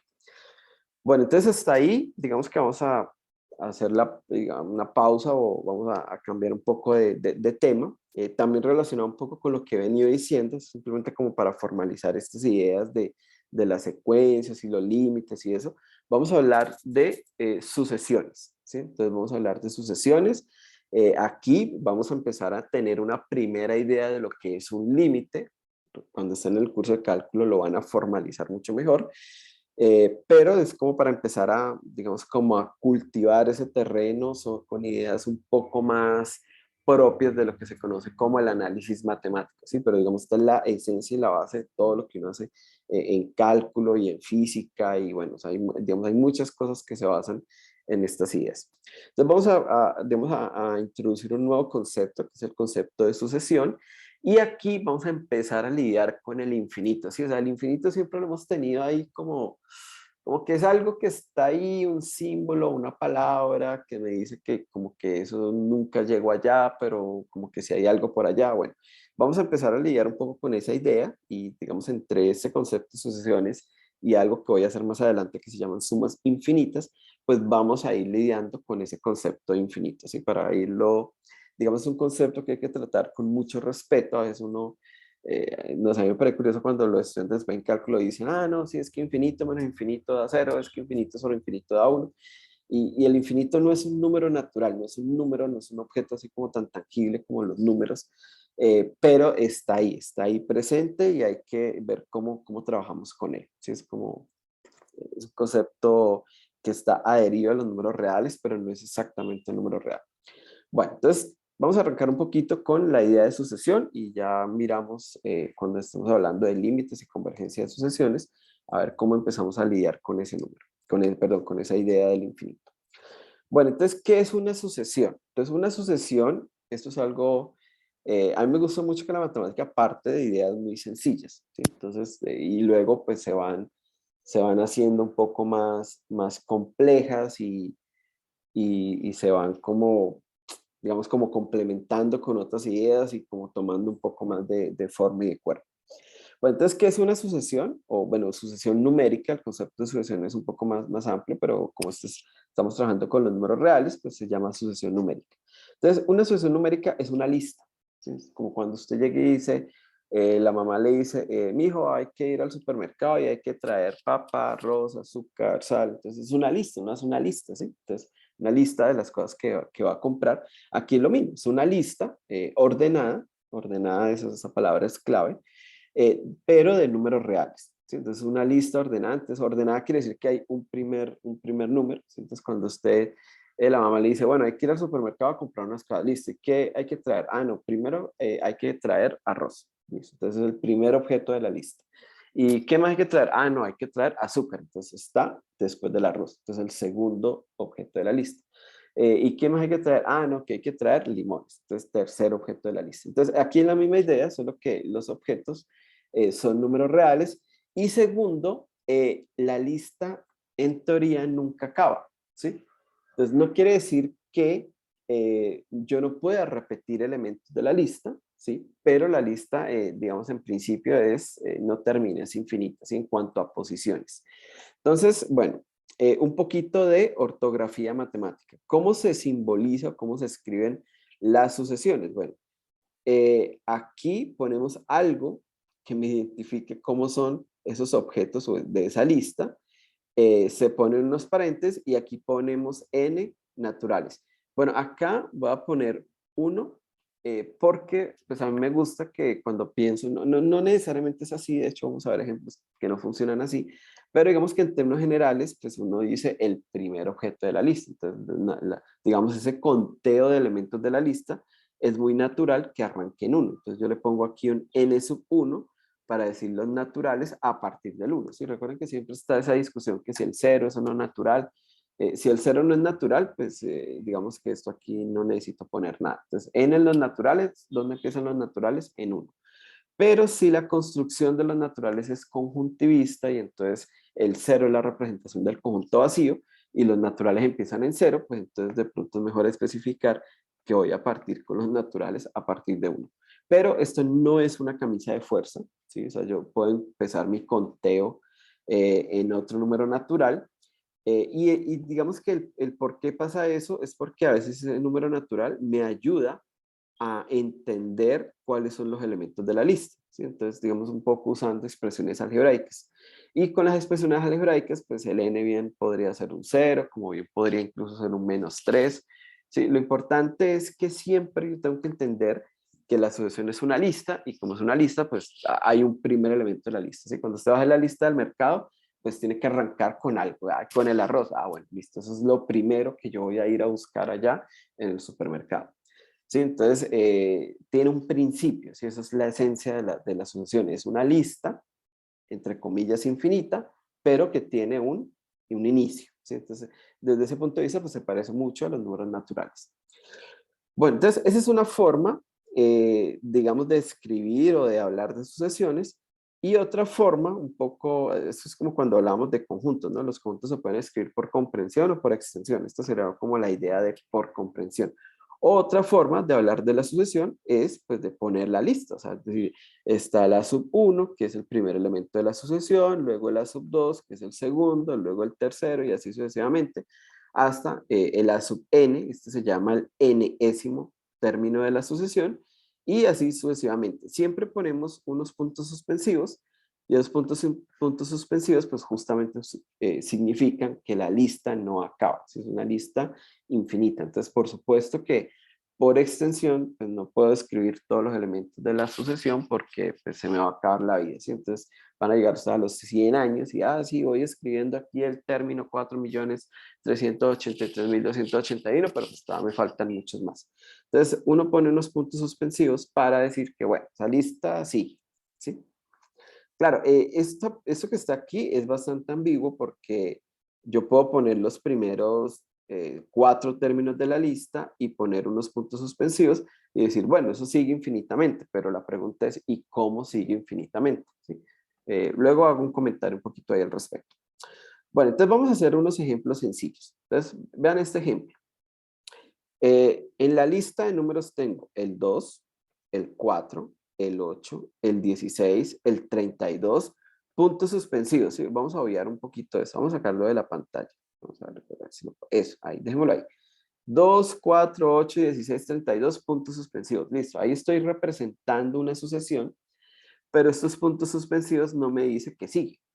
Claro, como el ser humano siempre identifica y busca patrones, uno puede decir, profe, muy fácil, vea, le sigue el 64, luego el 128, luego el 256, luego el 512, luego el 1024 y así sucesivamente. ¿Y por qué? No, pues porque yo observé que estas son las potencias de 2, 2 a la 1, 2 a la 2, 2 a la 3, 2 a la 4, y pues digamos que la mente humana intenta luego seguir el patrón. ¿Listo? Entonces, pero si esa es la idea de esta sucesión, pues uno pone aquí 2 a la n, ¿sí? Para decir, sí, efectivamente estamos tomando las potencias de 2. Entonces, como este era el primer elemento, pues esto es 2 a la 1. Como este es el segundo elemento de la lista, esto es 2 a la 2. Como este es el tercer elemento, este es 2 a la 3, sucesivamente. Este es el enésimo término de la lista, ese es 2 a la n. Entonces, en realidad, lo que me dice a mí que esta lista son las potencias de 2 es este fulano que está acá. Este que está acá me dice, sí, efectivamente, la sucesión de la que estamos hablando son las potencias de 2. Ok, listo, bueno. ¿Cómo lo podemos escribir también usando la otra simbología? Pues simplemente ponemos 2 a la n, que fíjense que este es el que me está diciendo cómo es cada posición de la lista. Y el n, pues es un número natural que arranca en 1. Entonces arranca en 1 porque el primer elemento era 2 a la 1. Bueno, ¿qué tal esta lista? Entonces, igual acá. Entonces, que la lista es 5, 5, 5, 5, 5 puntos suspensivos. Entonces, nuevamente, la mente humana identifica un patrón y el patrón es 5, siempre 5. En la lista hay 5. Entonces, ¿qué hay que traer del supermercado? Hay que traer arroz. ¿Qué más? Arroz. ¿Qué más? Arroz, arroz, arroz, arroz. ¿Cuánto de arroz? No, pues anote arroz. Necesitamos mucho arroz. ¿Sí? Entonces, bueno, pues simplemente 5, 5, 5, 5 puntos suspensivos. Y lo que me dice que efectivamente es un 5 repetido infinitas veces es este que está acá, porque recuerdo que este es el primer término, el segundo, el tercer término, y este es el enésimo término. Entonces, si el enésimo término, que es la representación así como de todos, es un 5, pues la lista es una lista infinita de 5. 5 repetido infinitas veces. Ojo porque no estoy diciendo que en esta lista hay un solo 5. O sea, no, es el 5 repetido infinitas veces. Aquí vamos a jugar mucho con digamos, el hecho de las posiciones y los objetos que están en la posición. Si yo pienso en los términos de la sucesión, hay uno solo, el 5, y ya. pero la sucesión como tal tiene ese 5 repetido infinitas veces. Bueno, ¿y cómo escribimos acá? Pues escribimos simplemente 5, que pues es la representación digamos, de la generalidad o del patrón de la sucesión. Y aquí, pues, n naturales, pues también dije que los iban a empezar en 1. ¿Sí? Entonces, el primer elemento de la lista es un 5, el segundo es otro 5 y así sucesivamente.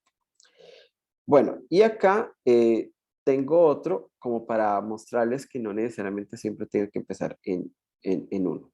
Entonces, esta lista es 0, luego 1/2, luego 2/3, luego 3/4, luego 4/5, puntos suspensivos. Si intentáramos identificar un patrón, fíjense que todos son fracciones. Claro, usted es el profesor, pero el primero no es fracción. Bueno, el 0 es un entero y todos los enteros son racionales. Yo puedo poner esto como fracción, como 0/1. De hecho, vamos a ponerlo por acá con rojo. Entonces, fíjense que todos son fracciones. 0/1, 1/2, 2/3, 3/4. Y miremos los numeradores. Los numeradores son 0, 1, 2, 3, 4, puntos suspensivos. Y los denominadores son 1, 2, 3, 4, 5. ¿Sí? Entonces, si yo quisiera identificar un patrón, después de este, ¿quién debería seguir? Entonces, bueno, fíjense que los numeradores van aumentando de a 1. 0, 1, 2, 3, 4. El que le sigue debería ser 5.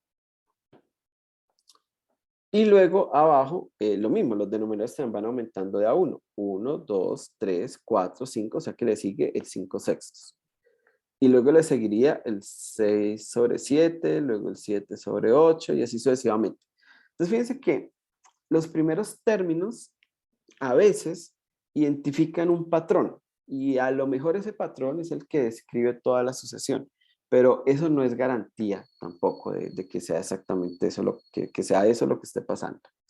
Pero bueno, para garantizar que efectivamente eso es lo que está pasando, entonces yo digo, bueno, estas son las fracciones de la forma n/n+1. O de otra forma, n/n+1 con n en el conjunto de los números naturales. Recuerden que en este curso estamos considerando el 0 como número natural. Entonces fíjense que yo puedo utilizar esa regla de formación algebraica y decir, bueno, cuando n vale 0, ¿qué me da? Me queda 0/1, o sea que es 0. Cuando n vale 1, bueno, me queda 1/2, bueno, un medio. Cuando n vale 2, me queda 2/3. Cuando n vale 3, me queda 3/4. Cuando n vale 5, me queda 5/6. Cuando n vale 6, me queda 6/7. Y así sucesivamente. Entonces fíjense que ahí van apareciendo justo los de la lista. Entonces aquí estaba el 0, que es este que está acá, el 1/2, que es el que le sigue, el 2/3, que es el que le sigue a 1/2, luego el 3/4, luego el 4. Acá yo creo que me salté el 4. Perdón. Me salté del 5, me salté al 6. Por aquí, n igual a 4. Entonces, n igual a 4. Me da 4/5. Ya, ahora sí. Entonces, después de 3/4 le sigue el 4/5 y efectivamente pues sigue el 5/6, el 6/7 y así sucesivamente. Entonces, digamos que aquí una observación es solamente poner unos números y a partir de ahí intentar buscar el patrón para ver cuáles siguen, no es tan correcto porque a lo mejor hay muchos patrones que verifican los primeros números, pero ya después empiezan a cambiar. Entonces, cada vez que ustedes ven en internet, en el Facebook, como, sí, dados estos números, ¿cuál es el que sigue en la lista? Entonces, que tengo el 1, 2, 3, 17. ¿Cuál sigue? En realidad puede seguir cualquier número, porque uno puede construir un patrón para que le dé 1, 2, 17 y luego le dé 100, o que luego le dé -8, o que luego le dé pi. O sea, digamos que no es tan correcto solamente poner unos números y decir, bueno, a partir de ahí usted ya sabe que sigue, porque puede seguir cualquier cosa. ¿Sí? O sea, unos primeros números, a lo mejor hay un patrón observable, pero así como hay un patrón observable, pueden haber muchos patrones. Y entonces muchos patrones que den cosas diferentes cada vez más. Entonces, aquí la moraleja es, cuando uno habla de sucesión, dado que la lista es infinita, debe ser muy claro cuáles son los elementos de esa lista infinita. Una forma, pero no es la única ni es la que siempre va a funcionar, es tener una representación algebraica. Fíjense que esto es una expresión algebraica, 2 elevado a la n. Y me toca ahora decir, digamos, en qué universo se va a mover ese n. Entonces, pues ese universo tiene que ser el de los números naturales o un subconjunto de los números naturales. Entonces aquí pues simplemente decimos, arrancamos en 1, ¿sí? ¿Por qué en 1? Pues porque el primer elemento era 2 a la 1. Fíjense que esto cambia, digamos, cambia un poquito si yo le quito este 1, porque si yo quito el 1 y para mí los naturales empiezan en 0, entonces el primer elemento de la lista no era este 2, era 2 a la 0. Vamos a ponerlo por acá, 2 a la 0. O sea, el número 1. Fíjense que si yo empiezo en 1, es otra lista. ¿Sí? O sea, muy parecida a la anterior. La anterior era 2, 4, 8, 16, 32. Esta es 1, 2, 4, 8, 16, 32. Y la representación algebraica es la misma, son potencias de 2, solo que aquí estas potencias de 2, digamos, arrancan en el número 0. Entonces, ese es un detalle muy, muy técnico que para lo que vamos a hacer a futuro no tiene mucha importancia porque yo voy a estar más interesado es en cuál es el comportamiento de la sucesión cuando estoy muy, muy lejos, o sea, cuando estoy por allá en 1.000.000, 100.000.000, 2.000.000.000, y cuando estoy intentando mirar ese comportamiento, pues poco me importa cómo empezó la sucesión. Pero bueno, simplemente es un detalle que vale la pena tener en cuenta. Bueno, entonces, como les decía, algunas sucesiones tienen una ley de formación algebraica, o sea, una expresión que básicamente le dice, vea, va reemplazando los números naturales y usted va obteniendo automáticamente los elementos de esa lista infinita. Eh, y, o expresión algebraica. Bueno, vamos a ver otros ejemplos que son de ese tipo y ahora miramos unos que no son de ese tipo. Entonces la idea es, por ejemplo, y eso también es una forma de hablar de las sucesiones. A sub n, a sub n es n cuadrado más 1 para n mayor o igual que 0. Bueno, aquí si yo quiero ser mucho más específico, tengo que decir que n es un número natural. ¿Sí? ¿Sí? Entonces, n natural mayor o igual que 0. Entonces, claro, yo ya tengo mi fórmula algebraica, entonces yo empiezo a reemplazar. Entonces, cuando n vale 0, entonces me queda 0 al cuadrado más 1. O sea que el primer elemento de esa lista es el 1. Cuando n vale 1, pues me queda 1 al cuadrado más 1. O sea que ese resultado es 2. Nuestro segundo elemento de la lista es 2. Si n vale 2, entonces 2 al cuadrado más 1. Eso da 5. Nuestro tercer elemento de la lista es el 5. Si n vale 3, entonces 3 al cuadrado más 1. Entonces ahí me da 10. Y así sucesivamente. Entonces ahí ya no tengo problema con identificar los elementos de la lista. De hecho, sé que por allá, muy adelante, está el número 10.001. Ah, ¿y usted cómo sabe que está el 10.001? Ah, no, pues es cuando n vale 100. Pues cuando n vale 100, apa, naranja. Cuando n vale 100, lo que yo obtengo es 100 al cuadrado más 1. Y 100 al cuadrado más 1, pues me da 10.001. O sea, el 100, bueno, este no es el 100, es el 101º elemento de la lista, es el 10.001. ¿Por qué ese corrimiento? Porque arranqué en 0, ¿no? Entonces, digamos, 0 es la posición 1, 1 es la posición 2, para 2 es la posición 3, para 3 es la posición 4, entonces para 100, este es el 101º elemento de la lista. ¿Sí? Entonces, esa es, digamos, la gran diferencia cuando uno no arranca en 1, sino en 0, porque hay un corrimiento como del conteo de las posiciones. Pero bueno, digamos que la idea es, dada la expresión algebraica, pues yo fácilmente puedo poner los términos de la lista y puedo poner cualquiera. Entonces, yo quiero decir, bueno, cuando n vale de 1324, bueno, pues ahí está el tal número de la lista. Bueno, aquí vamos a hacer otro un poquito más complejo. Entonces, por ejemplo, si yo tengo b sub n es 1 más 1 sobre n más 1 sobre n menos 1 y ese resultado elevado a la potencia n menos 1. Y esto vale para n mayor o igual que 2. Aquí también me está faltando, tengo que decir que n es natural. Digamos que cuando está hablando de números, perdón, de sucesiones, es un contexto que se da como predicho, es decir, obviamente como la sucesión es una lista, entonces eso lo vamos a escribir en términos de números naturales. Digamos, es como nuestra variable de descripción. Pero nunca está de más ser claros y concretos y decir, bueno, aquí n es un número natural. Listo. Ahora, ¿por qué mayor o igual a 2? Fíjense que aquí hay algo interesante. Si n vale 0, pues listo, 0 no pasa nada. Pues 0 menos 1, pues estoy dividiendo por menos 1. Pero si n vale 1, entonces aquí me queda 1 menos 1, 0. Y yo no puedo ir por 0. Entonces, digamos que cuando n vale 0, está ok. Cuando n vale 1, no, ahí tenemos problemas. Y cuando n vale 2 y n vale 3, bueno, ahí ya todo está ok. Entonces, simplemente para no tener este hueco del 1, entonces decimos, bueno, empecemos en 2. ¿Sí? Pero digamos que son decisiones que uno toma dependiendo de lo que esté intentando modelar. Entonces, aquí n arranca en 2. Entonces, vamos a ver cuáles son nuestros elementos de la lista. Entonces, cuando n vale 2, pues me queda 1 más 1 sobre 2 menos 1 y la potencia es 2 menos 1. Bueno, ahí simplemente uno coge una calculadora o hace las cuentas. Bueno, esto da 1 más 1 elevado a la 1 y eso da 2. Cuando n vale 3, entonces quedaría 1 más 1 sobre 3 menos 1 con potencia 3 menos 1. Eso sería 1 más 1 medio al cuadrado, que es lo mismo que 3 medios al cuadrado. ¿Sí? Aquí pues hago la suma de 1 más 1 medio.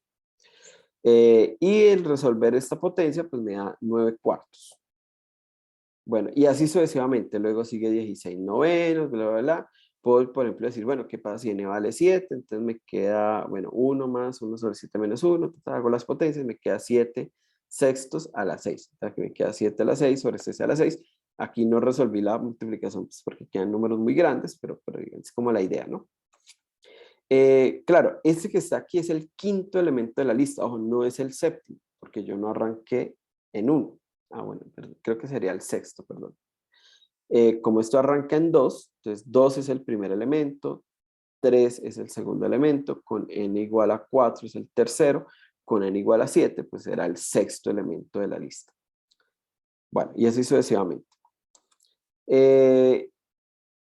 Este es interesante. ¿Qué pasa si yo hago 1 más 1 medio más 1 tercio, hasta que sume hasta 1 sobre n?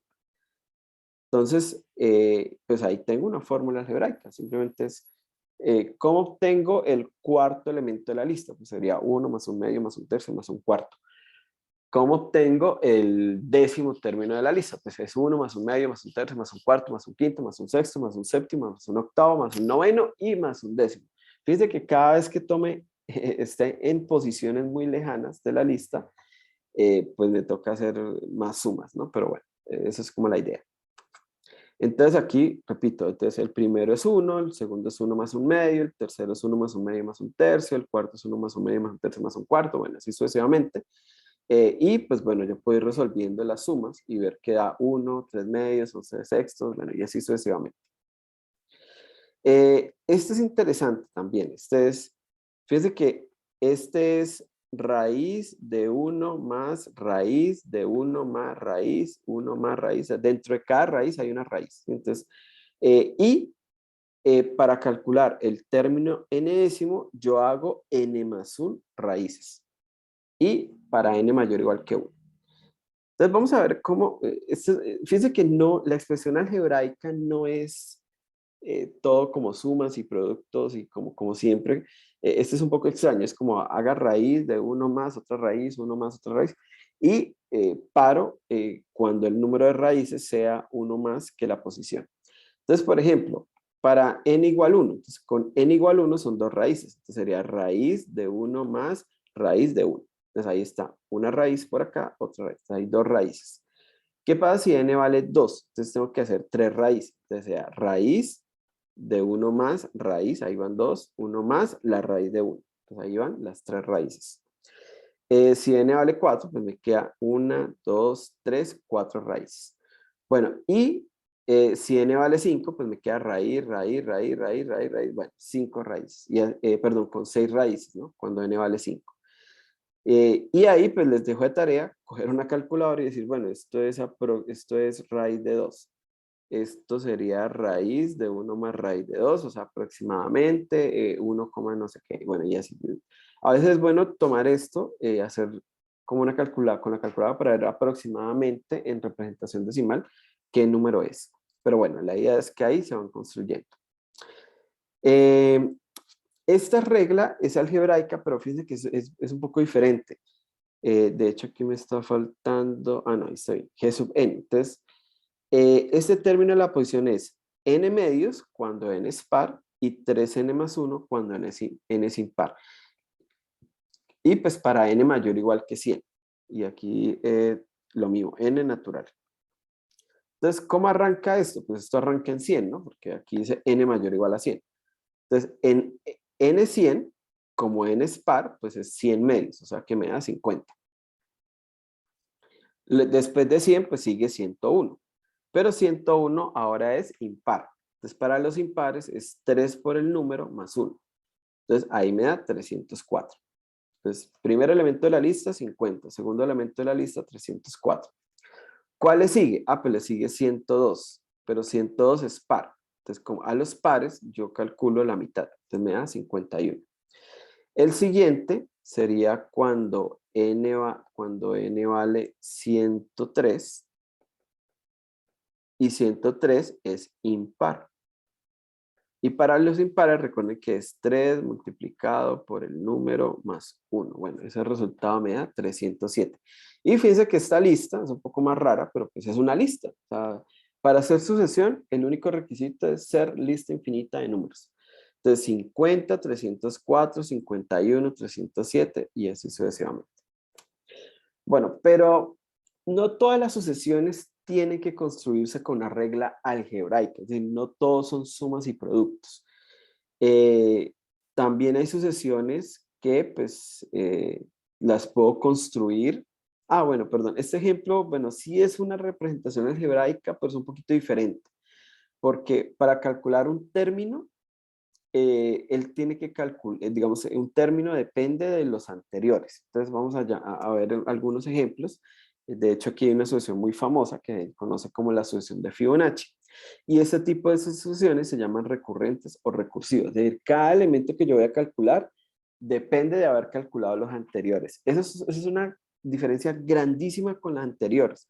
Porque fíjense, por ejemplo, acá, con esta regla, n cuadrado más 1, yo calculé el primer elemento de la lista, el segundo, el tercero, el cuarto, y el 101, pues lo calculé y ya.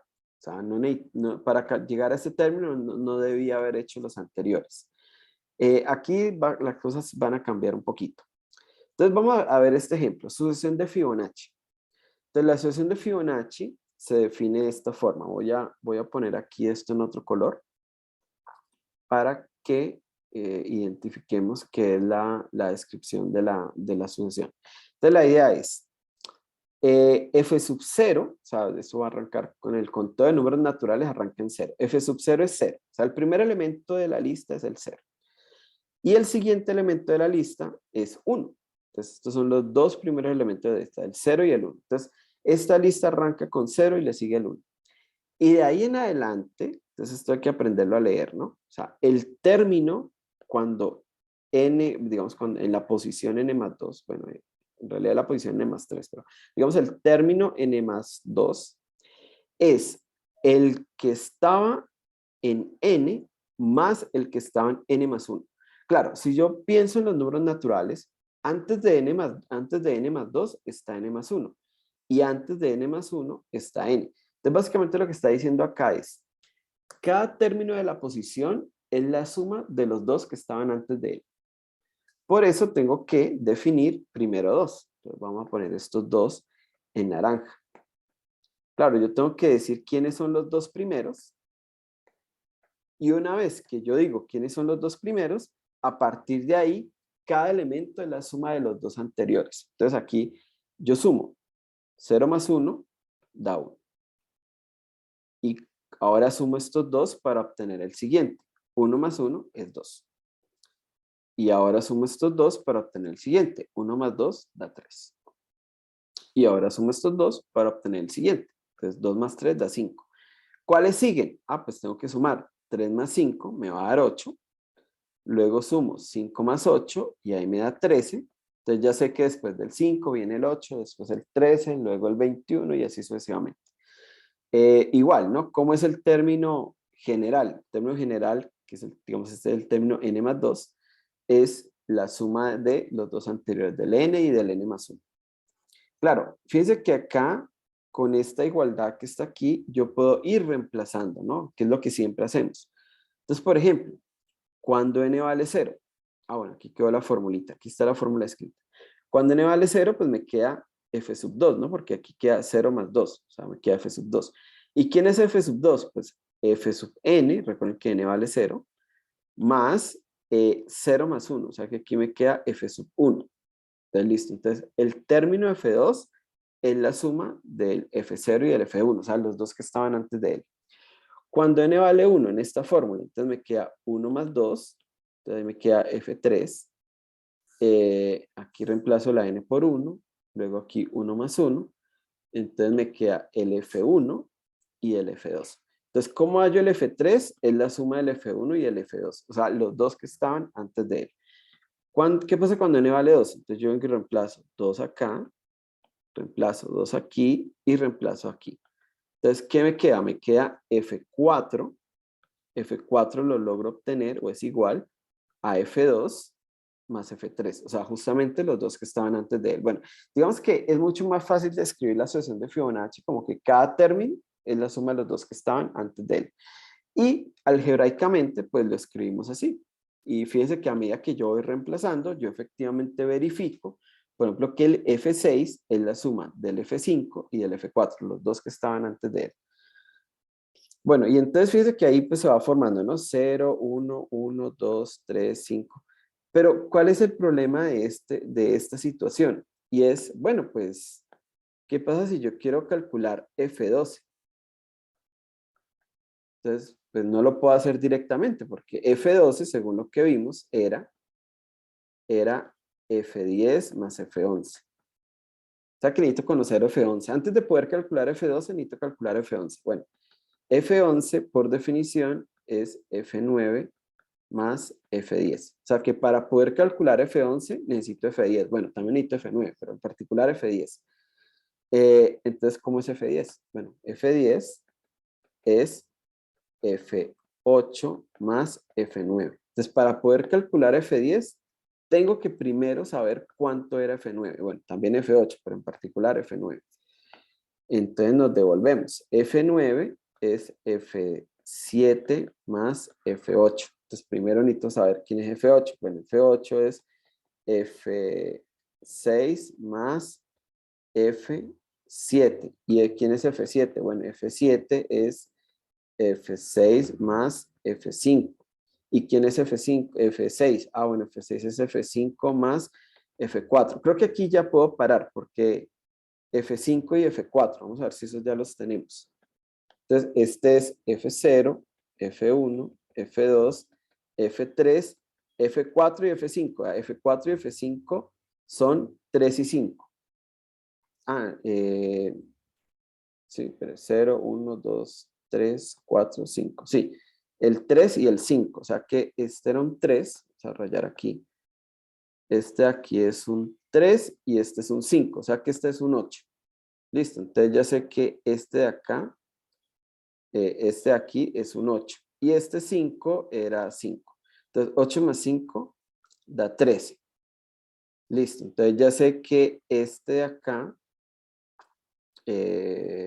listo, el F6 era el 8. Entonces este es un 8 y este es un 13. Entonces ya sé que esto es un 21. Ok, perfecto. Entonces este es un 21. Y el 7 ya sabemos que era un 13.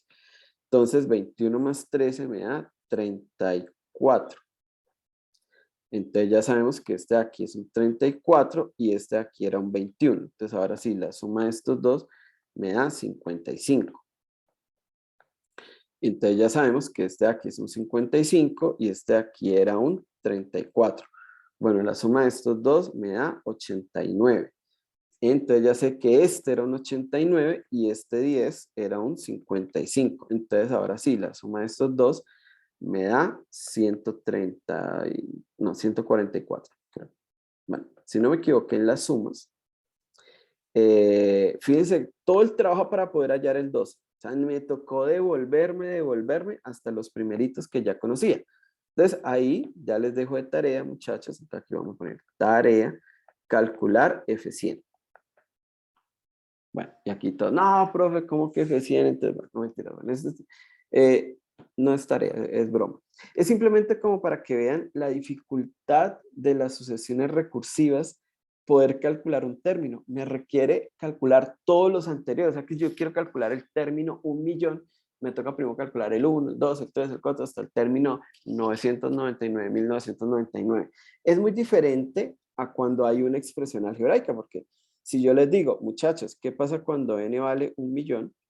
Entonces, fácil, profesor, 1.000.000 al cuadrado más 1. Listo, ya. Ahí ya sé qué número va en la posición 1.000.000. Mientras que acá se nos complica mucho, mucho, mucho, mucho. Bueno, es un ejemplo de una recursividad. Este es otro, por ejemplo, vean este. El primer término es la raíz de 1 y el siguiente término es la raíz de 1 más el anterior. ¿Sí? Entonces aquí n más 1, ¿quién está antes de n más 1? N. O sea que este término es el que va antes de este. Entonces, bueno, pues es una recursividad un poquito más sencilla que la que acabamos de hacer. Pero ¿cómo es esta sucesión? Pues es raíz de 1 y luego raíz de 1 más este que estaba aquí antes. Listo. Ahora, este que está aquí es la raíz de 1 más y todo esto que estaba acá, pum, vengo y lo meto acá. ¿Y quién le sigue? Le sigue la raíz de 1 más el que estaba antes. Entonces, todo este que está aquí, vengo y lo meto acá. Fíjense que esta es la misma que hicimos ahorita, el de la raíz, que era poniendo muchas raíces. Entonces, aquí el primer término, una sola raíz. El segundo término, pues 2 raíces. El tercer término, 3 raíces. Bueno, y así sucesivamente. Entonces, fíjense que a pesar de que tal vez logro como reescribirla para no tener que hacer siempre los anteriores, pues ella está descrita usando una recursividad. ¿Sí? Entonces, cuando, digamos, una sesión está de forma recursiva, cuando para calcular un elemento me baso en los que están antes de él. Bueno, y aquí tenemos otro ejemplo. Por ejemplo, x1 igual a 1 y xn más 1 es 1 sobre 2 más el anterior. ¿Sí? Entonces, ¿quién está antes de n más 1? N. Entonces, ¿cómo calculo el término de xn más 1? Pues 1 sobre 2 más el elemento de la lista que estaba antes de él. Entonces, vamos a ver cómo es esta sucesión. De hecho, vamos a borrar acá, la hacemos como en vivo y en directo. Entonces, vamos a calcular la sucesión. Entonces, yo arranco en 1, porque eso es lo que me dice acá. x1 es 1. Entonces, arranco en 1. Y a partir de ahí, digo, bueno, 1 sobre 2 más y lo que tenía antes. Si antes tenía un 1, pues vengo y coloco un 1. ¿Sí? Luego, ¿qué sigue? Luego sigue 1 sobre 1 más y todo esto que estaba antes, vengo y lo meto acá. Entonces ahora me queda 1 sobre 2 más 1. ¿Y quién le sigue? Pues bueno, 1 sobre, perdón, aquí me equivoqué, aquí no es 1, aquí es 2. Aquí es 2 más. ¿Dónde salió ese 2? Es de esta formulita, 2 más. Entonces, vea, 1 sobre 2 más. Y aquí es donde viene el término que estaba antes de él. Bueno, entonces, ¿cuál le sigue? Pues 1 sobre 2 más.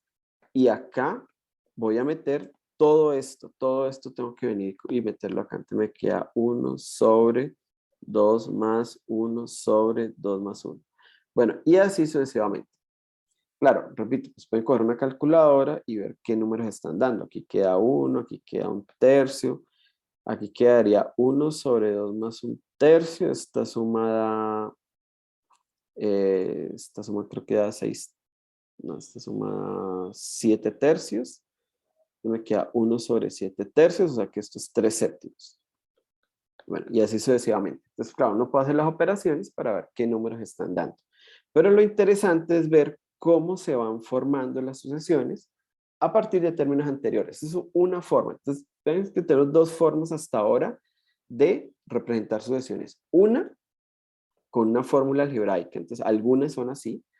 Otras, con una fórmula recurrente o una recursividad, donde cada elemento se calcula con los anteriores, no todos, puede ser el anterior, los dos anteriores o todos los anteriores, bueno, no sé, ya depende digamos, de cada sucesión que queramos construir.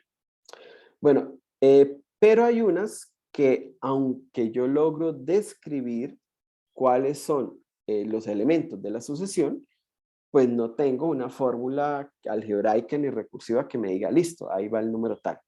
Entonces, fíjense en esta que tengo, en este ejemplo. Dice A sub n. A sub n es la sucesión donde A sub n es el enésimo dígito decimal después de la coma del número pi. Entonces, lo que voy a hacer es tomar los números después de la coma de la representación decimal del número pi y los voy a poner en una lista. Entonces, ¿qué sabemos del número pi? Ah, bueno, pi es aproximadamente 3,14159. Bueno, yo no me sé más dígitos, pero bueno, hay más, ¿no? Entonces, ¿cómo son los elementos de la lista? Pues el 1, luego el 4, luego otro 1, luego el 5, luego el 9, y listo, pues ahí eso continúa. Pero no tenemos una fórmula algebraica que me diga, ah, sí, vea, el de la posición 30.000 billones, no hay una fórmula que me diga. Es más, de hecho, no sabemos que en la posición 30.000 billones va un número, porque pi es un número decimal infinito, ¿sí? Pues no periódico, es irracional, es infinito. Entonces, después de la coma, en la posición 30.000 billones, ahí va un número. Pero en la humanidad no ha podido calcular, o sea, con los computadores de hoy en día no hemos podido calcular, sino cierta cantidad de cifras, o sea, con exactitud sabemos una cierta cantidad de cifras después de la coma, el número pi, no recuerdo ahorita y les dejo de tarea buscar en Google, creo que es algo así como 3.000 millones, algo así, pero estoy seguro que el 30.000 billones no lo conocemos. Ahí va un número en esa posición, pero no sé cuál es. Es más, sé que es o el 1, o el 2, o el 3, o el 4, el 5, el 6, el 7, el 8, el 9, o el 0, o sea, es un dígito, pero no sé cuál. Entonces, no sé cuál es. Bueno, este es otro ejemplo. Entonces, por ejemplo, la sucesión de números primos. Entonces, Pn es la sucesión donde Pn es el enésimo número primo. Entonces, claro, los números primos los conocemos. Está el 2, el 3, 5, 7, 11, 13, 17, 19, 23, 30, 23, 29, 31. Después del 31 creo que sigue el 37. Después del 37, si no estoy mal, sigue el 43. Bueno, claro, ¿cuántos puedo poner? Pues tantos como me sepa, tantos como pueda buscar, digamos, en alguna plataforma, pero no conocemos todos los números primos. Entonces, igual, ¿cuál es el que está en la posición 30.000 billones? Ahí va un número, pero no tenemos la menor idea de cuál número va. De hecho, hoy en día, ese es uno de los retos de la humanidad, conocer números primos cada vez más grandes. Las computadoras o las supercomputadoras a veces se prueban justamente con algoritmos que permitan calcular. Cada vez que alguien calcula un nuevo número primo, entra como en una especie de hall de la fama. Ahora, los números primos son muy importantes porque los usan para un proceso que se llama criptografía. Y la criptografía, digamos, son esos procesos algorítmicos que protegen la información en Internet. Entonces, cuando uno vaya a hacer una compra y pone su clave de su tarjeta de crédito, ¿cómo sé que esa clave solamente va al banco y ya, y que el banco verifica y desembolsa el dinero y que nadie en esa transmisión de datos, mientras yo digito mi clave de tarjeta de crédito y le doy clic a enter o a comprar y esa información viaja hasta, digamos, hasta la plataforma del banco? En ese viaje, ¿cómo sé que nadie va a ir y observar la información para luego robarme? Pues esos procesos, digamos, la información viaja encriptada, codificada, y esos procesos se basan en números primos muy grandes. Entonces, listo, sabemos que los números primos son infinitos, de hecho lo demostramos en este curso. Sé que ahí en la posición 30.000 billones tiene que ir un número primo, pero no tengo la menor idea ni lo voy a poder determinar próximamente. No sé, a lo mejor en un futuro, cuando estén los computadores cuánticos, tal vez se pueda saber qué número primo hay, pero por ahora no lo puedo saber. Pero ahí hay una sucesión, hay una lista de números primos, sabemos que es infinita, sabemos que hay un primer número primo, que es el 2, que le sigue el 3, que le sigue el 5, y alguien estará en la posición 30.000 billones, pero no lo puedo poner de manera explícita. Entonces, estas sucesiones realmente son complejas, ¿sí? Son sucesiones dentro del concepto de sucesiones, pero son muy difíciles de, digamos, de trabajar con ellas porque no tengo una forma de representación digamos, general de la sucesión. Incluso las recursivas, que para conocer un término me obliga a calcular los anteriores, son mucho más fáciles de trabajar, pero estas no. Bueno, ¿qué otro ejemplo? Entonces, por ejemplo, aquí tenemos otro ejemplo. Entonces, A sub n es el número de factores primos de n. ¿Sí? Entonces, por ejemplo, cuando n vale 1, ¿cuántos factores primos tiene el 1? No, ninguno. Entonces, ahí va a ser. Cuando n vale 2, ¿cuántos factores primos tiene el 2? Pues 1, porque 2 es un número primo. Cuando n vale 3, eso lo tengo escrito acá. Cuando n vale 3, 3 es primo, entonces solamente tiene un factor primo. Cuando n vale 4, 4 es 2 por 2. Entonces este es primo, entonces son dos factores primos. Entonces ahí el resultado es 2. Cuando n vale 5, bueno, 5 es primo, solo tiene un factor primo. Cuando n vale 6, pues es 2 por 3, entonces 2 por 3 da 6. Dos números primos aquí en la escritura, entonces es 2. Cuando n7 vale 1, cuando n vale 8, 8 es 2 por 2 por 2 y todos números primos. Entonces, ¿cuántos números primos hay acá? Hay 3, entonces ahí da 3. Fíjense que esta sucesión es un poco extraña, es como 0, 1, 1, 2, 1, 2, 1, 3. Cada vez que haya un número primo, pues va a salir un 1, ¿cierto? Pero pues igual, tampoco podemos tenerla con exactitud porque si el número es muy grande, muy grande, pues no lo puedo, o sea, digamos, se puede factorizar como números primos, pero no conozco todos los números primos, entonces es imposible que me digas, bueno, por aquí, no sé, ¿cuándo vuelvo a encontrar un 1 después de la posición 30.000 billones? Pues sería como encontrar un número primo aquí arriba, no lo sabemos. Entonces, son sucesiones que se pueden describir, se pueden identificar sus primeros elementos. Hay una regla que me dice qué número, bueno, digamos, quién va en cada posición, pero no la puedo, digamos, una regla implícita, ¿sí? No es explícita. Entonces, claro, yo sé que en la posición 30.000 billones, pues va el primo 30.000 billones ésimo, pero no sé quién es. Entonces, tengo una regla que implícitamente me dice quién va a ir, pero no tengo forma de conocerla con exactitud. Bueno, entonces muchachos, creo que por hoy podemos dejar allí. Ha sido una descripción muy rápida. Queremos saber es cómo se comportan las sucesiones. Entonces vamos a ver, por ejemplo, que hay algunas que crecen, otras que crecen, otras que, bueno, unas que crecen pero se estancan y así, de otras decrecen, otras empiezan a subir y a bajar. Entonces vamos a ir tratando de entender cómo es el comportamiento de esas sucesiones y, muy importante, cuál es el comportamiento cuando n toma números muy grandes, o sea, cuando estoy en posiciones muy grandes de la sucesión. Eso es lo que se llama como el comportamiento en infinito. Entonces ahí ya empezamos a hablar de infinito y vamos a hablar de convergencia y de límites. Pero bueno, haremos eso la próxima semana. Pero es como para que tengan una visualización de hacia dónde vamos. Definimos los objetos, sucesiones. Bueno, ¿y qué vamos a hacer con ellos? Bueno, lo que vamos a hacer es interpretar o por lo menos conocer para algunas de ellas cómo es su comportamiento. ¿Sí? Y para algunas vamos a lograr determinar cosas muy interesantes. Entonces, muchachos, vamos a dar la palabra a Oscar. Tenemos un par de minutos como para responder preguntas y ahí ya terminaremos la sesión de hoy. Hola, profe. Entonces, Buenos días. adelante, Oscar. Eh, Profe, una pregunta. En el caso del número de Euler, eh, Sí. la representación de las sucesiones, bueno, la representación, perdón, del número Euler sí tiene si no estoy mal, una sucesión definida. Sí, vamos para allá. Justamente la idea es esa. Yo tengo una sucesión y a veces uno observa que esa sucesión, o sea, cuando yo la dibujo, entonces digamos que, digamos lo que vamos a hacer de ahora en adelante es como esto. Vamos a dibujar la sucesión. Entonces yo digo, sí, ya, por aquí está sub 1, por aquí está sub 2, por aquí está sub 3, por aquí está sub 4, por aquí está sub 5, por aquí está sub 6. Y uno observa que ellos cada vez se acercan a un número. Y ese número es lo que vamos a llamar límite. Entonces, ese límite en algunos casos para unas con expresiones algebraicas muy importantes dan cosas como el número de Euler, por ejemplo.